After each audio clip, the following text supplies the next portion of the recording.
Good evening बच्चों, उत्तम study में आप सभी का स्वागत है। हम लोग 500 क्वेश्चन का एक सीरीज कर रहे हैं जिसमें हम लोग 3 पार्ट ऑलरेडी कर चुके हैं। आज हम लोग चौथा पार्ट कर रहे हैं। ये जो क्वेश्चंस हम लोग कर रहे हैं वो 12th के बच्चों के लिए बहुत ज़्यादा इम्पोर्टेंट है, चाहे वो बच्चा 2024 में साइंस का एग्ज़ाम दे रहा हो या फिर आर्ट्स का दे रहा हो या फिर कॉमर्स का दे रहा हो, ये सभी के लिए बहुत ही ज़्यादा इम्पोर्टेंट है। लेकिन ध्यान रहे बाकी का जो 3 पार्ट है वो ज़रूर आप देख लीजिएगा प्लेलिस्ट में। अब देखते हैं हम लोग ये क्वेश्चन नंबर 111 से 110 तक हम लोग कर चुके हैं।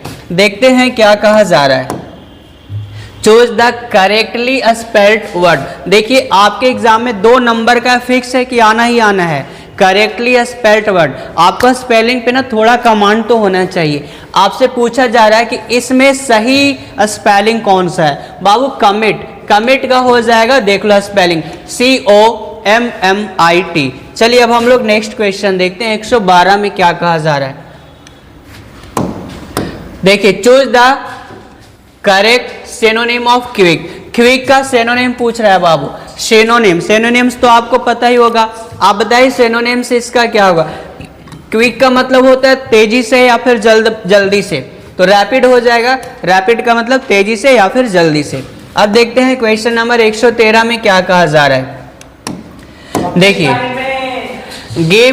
गिव वन वर्ड सब situation of science of the life of animals. One word सब सिचुएशन पूछा जा रहा है बाबू कि science of the life of animal का स्टडी क्या कहलाता है। आपको बताना है OWS है तो जूलॉजी हो जाएगा। एनिमल्स का स्टडी बाबू जूलॉजी कहलाता है। अब हम लोग देखते हैं नेक्स्ट क्वेश्चन क्या है। Question number 114 no news good news. देखिए बहुत अच्छा ये सिंटेक्स का क्वेश्चन है और बहुत ही आसान है। ध्यान रहे आपको देखने में कंफ्यूज कर सकता है कि प्लूरल है, लेकिन ध्यान रहे न्यूज हमेशा सिंगुलर फॉर्म में होता है और इसके साथ सिंगुलर वर्ब का प्रयोग होता है। आप देख लो सिंगुलर वर्ब कौन सा है, इज हो जाएगा बाबू। चलिए नेक्स्ट क्वेश्चन क्या है। क्वेश्चन नंबर 115 में क्या कहा जा रहा है। एंटोनिम्स मतलब उल्टा शब्द या विपरीत शब्द पूछा जा रहा है, विलोम शब्द आपसे पूछा जा रहा है। टेम्परेरी का उल्टा शब्द क्या होगा, सभी को पता है परमानेंट। टेम्परेरी का बाबू परमानेंट हो जाएगा। अब हम लोग नेक्स्ट क्वेश्चन देखते हैं, बहुत ही important question. She said I do not like this. आपको पता होगा कि अगर डायरेक्ट स्पीच प्रेजेंट इंडेफिनिट में होता है तो इनडायरेक्ट स्पीच पास्ट इंडेफिनिट में होता है। आप ध्यान से देखिए आई डू नॉट लाइक दिस है प्रेजेंट इंडेफिनिट। आपको देखना है कि पास्ट इंडेफिनिट में कौन है। पास्ट इंडेफिनिट यानी subject did not V1 object. देखो बाबू सब्जेक्ट डिड नॉट V1 और ये ऑब्जेक्ट। आपको पता ही होगा कि दिस का दैट बन जाता है, दिस का दैट बन जाता है। 116 का ए, 116 का सही आंसर ए हो जाएगा। चलिए नेक्स्ट क्वेश्चन क्या है। Choose the correctly spelled word. फिर से बाबू देखिए करेक्टली स्पेल्ड पूछा जा रहा है। ऐसा ही आपके एग्जाम में रहेगा करेक्ट वर्ड को चुनने के लिए कि सही स्पेलिंग 4 में से किसका है। टूथ एक सबका टूथ एक ही लिखा हुआ है लेकिन स्पेलिंग में गड़बड़ है। देखो लो यहाँ तक होता है बाबू टूथ और यहाँ तक एक। टूथ एक का मतलब होता है दांत दर्द और सही होगा सी। चलिए स्पेलिंग आप लोग देख लेना सभी लोग ध्यान से। क्वेश्चन नंबर 118 में क्या कहा जा रहा है। NS इज एक गधा क्या होता है बाबू, डल एनिमल होता है, डल एनिमल। आर्टिकल का ये क्वेश्चन है, आप देखना ध्यान से। ये SCN है, सिंगुलर काउंटेबल नाउन है, ये एक एडजेक्टिव है। और अगर सिंगुलर काउंटेबल नाउन के पहले कोई एडजेक्टिव आता है तो उसके पहले इंडेफिनिट आर्टिकल का प्रयोग होता है, यानी कि ए या एन का प्रयोग होता है। आप प्रोनाउंसिएशन के अकॉर्डिंग देखेंगे तो ड आ रहा है, यानी कि सही आंसर ए हो जाएगा। 118 का ए। नेक्स्ट क्वेश्चन क्या है देखते हैं। All the books on that shelf to me. यहाँ पे देखिए ये सब्जेक्ट के अकॉर्डिंग आपको वर्ब ढूंढना है। यहाँ पे सब्जेक्ट है बाबू all the books plural subject है तो जाहिर सी बात है प्लूरल वर्ब आएगा। प्लूरल वर्ब आएगा बिलोंग हो जाएगा। अगर आप बिलोंगिंग करते हैं ना तो कोई फिट ही नहीं बैठ रहा है, और बिलोंगिंग का वैसे V4 नहीं होता, ठीक है, ये नहीं होगा, ये भी नहीं होगा। तो सही आंसर हो जाएगा 119 का सही हो जाएगा ए। नेक्स्ट क्वेश्चन देखते हैं 120 में क्या कहा जा रहा है, choose the correct sentence. Correct sentence पूछा जा रहा है बाबू कि सही सेंटेंस कौन है। I accept to that offer, I accept that offer, I accepting offer, ये तो ऐसे ही गलत हो गया। आप देख लो ना, यहाँ पे V4 आया है, इसके पहले वाज वर या इज एम आर तो आना चाहिए था। यहाँ देखते हैं, अब बाकी ये तीनों में थोड़ा आपको समझना पड़ेगा। आई एक्सेप्ट ऑफर ये नहीं होगा, नॉन का कैसे हो सकता है, ये वर्ब है तो ये नॉन होगा, और नॉन का V2 या V3 फॉर्म नहीं होगा, ये भी गलत हो गया। I accept to that offer, इसमें टू का कोई जरूरत नहीं है बाबू, आई एक्सेप्ट दैट ऑफर। 120 का सही आंसर बी हो जाएगा। अब देखते हैं 121 में क्या कहा जा रहा है, please my proposal once again, कृपया मेरे प्रपोजल पर एक बार फिर से विचार करिए, कृपया मेरे प्रपोजल पर एक बार फिर से विचार करिए। थिंक ओवर का मतलब होता है बाबू विचार करना या फिर किसी पर सोचना। तो 121 का सही आंसर ए हो जाएगा।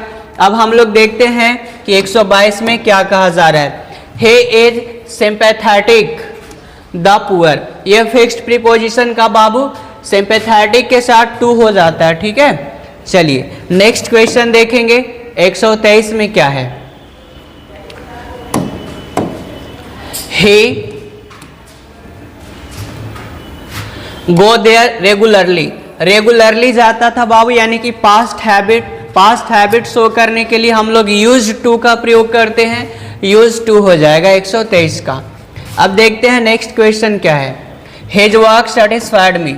देखिए ये पैसिव वॉइस में पूछा जा रहा है, पैसिव वॉइस का बहुत ही इंपॉर्टेंट क्वेश्चन है, हिज वर्क सेटिस्फाइड मी। आपको पता ही होगा ऑब्जेक्ट को सब्जेक्ट बनाया जाता है पैसिव वॉइस में, यानी कि जो मी है आई में चेंज हो जाएगा, सब में आई आपको नजर आ रहा है। चूंकि यहाँ पे V2 है, मैंने आपको बताया था कि अगर V2 रहे या डिड रहे तो वाज या वर में चेंज हो जाता है। तो देखिए यहाँ बिल्कुल सही है, यहाँ तक बिल्कुल सही है। सी और डी बाबू बिल्कुल गलत है, क्योंकि सब्जेक्ट के बाद वाज आएगा। अब हमें इस दोनों में से ढूंढना है कौन सही है, सेटिस्फाइड विद और सेटिस्फाइड बाय। आपको मैं बता दूं कि सेटिस्फाई के साथ विद प्रीपोजिशन का यूज होता है, बाय का नहीं होता, यानी I was satisfied with his work. 124 का ए हो जाएगा सही आंसर। नेक्स्ट देखते हैं क्या है, question number 125, he was leaning. Leaning का मतलब होता है बाबू लदना या किसी चीज से सटकर खड़े होना, ठीक है। तो लीनिंग के साथ अगेंस्ट प्रीपोजिशन आता है, leaning against, he was leaning against a wall. Next question क्या है 126 देखते हैं, I dash heard the remark, मैं खुद अपना रिमार्क सुना, मैं खुद अपना रिमार्क सुना। एम्फैटिक प्रोनाउन आई है बाबू, तो जाहिर सी बात है आई के साथ माई सेल्फ आएगा। अगर ही होता तो हिम सेल्फ होता, और सी होता तो हर सेल्फ होता, इट होता तो इट सेल्फ। चूंकि आई है तो माई सेल्फ हो जाएगा। 126 का ए सही आंसर है। देखते हैं 127 में क्या कहा जा रहा है, all depends on his dash the examination. आपको मैं एक चीज बता दूं, आप ध्यान से देखो, हीज है बाबू जो पजेसिव एडजेक्टिव है, हीज पजेसिव एडजेक्टिव है, और एडजेक्टिव हमेशा नॉन के पहले आता है, नॉन और प्रोनाउन का क्वालिटी बताने के लिए। हमें ढूंढना है कि इसमें नॉन कौन है। ये वर्ब है, ये इन्फिनेटिव है, और ये पार्टिसिपल है, और ये नॉन है। क्योंकि बाबू जो V4 होता है वो जेरंड होता है, और जो जेरंड होता है वो या तो सब्जेक्ट के जैसा काम करता है, या ऑब्जेक्ट के जैसा काम करता है, या फिर वो नॉन के जैसा काम करता है। तो सही हो जाएगा 127 का डी। अब हम लोग नेक्स्ट क्वेश्चन देखते हैं क्या है, question number 128, let us now play. ये क्वेश्चन टैग का क्वेश्चन है बाबू, क्वेश्चन टैग लेट अस हो या लेट्स हो, उसका क्वेश्चन टैग होता है शैल वी। शैल वी देख लो बाबू, जो भी है 128 का ए हो जाएगा शैल वी सही आंसर। अब हम लोग नेक्स्ट क्वेश्चन देखते हैं क्या है, which is the shortest to Agra, मतलब कि आगरा जाने के लिए सबसे छोटा रास्ता कौन है? सबसे छोटा रास्ता, रास्ता यानी कि रूट। अब आप देखना ध्यान से, रूट का यहाँ पे 4 दिया हुआ है, सही कौन होगा? ये रूट का मतलब तो जड़ होता है, और शॉर्टेस्ट है यहाँ यानी एडजेक्टिव है, तो हमें नॉन लाना है, इसलिए ये भी नहीं होगा। और ये रूट का स्पेलिंग गलत है बाबू, डी हो जाएगा। रूट का मतलब रास्ता होता है, यानी कि 129 का डी हो जाएगा। चलिए नेक्स्ट देखते हैं 130 में क्या कहा जा रहा है। देयर डैश बिना स्टीप राइज इन प्राइस, मतलब देखो बीन लिखा हुआ है और यहाँ स्टीप राइज इन प्राइस है। बीन से ही आप बता सकते हैं कि यहाँ पे कौन सा आएगा। आप बताओ, इज के साथ बीन लगता है क्या? नहीं होता है। हैव नहीं लगेगा, हैव तो लगता है प्लूरल के साथ। और देयर, और यहाँ देखिए ए स्टेप यानी सिंगुलर है, सिंगुलर है तो सिंगुलर वर्ब आएगा यानी हैज। 130 का सी हो जाएगा हैज। देखिए आज हम लोग 130 तक कंप्लीट कर चुके हैं, आज हम लोग इतना ही करेंगे। बाकी ये सभी जो सीरीज चल रहा है 500 का, ये कंटिन्यू रहेगा। 4 पार्ट तक कंप्लीट हो चुका है, आप इतना बहुत अच्छे से आराम से देख लीजिए। और बाकी का जो पार्ट है 500 सीरीज में से जो बचा हुआ है, बहुत जल्दी यूट्यूब पे अपलोड कर दिया जाएगा। बहुत बहुत धन्यवाद आप लोगों का।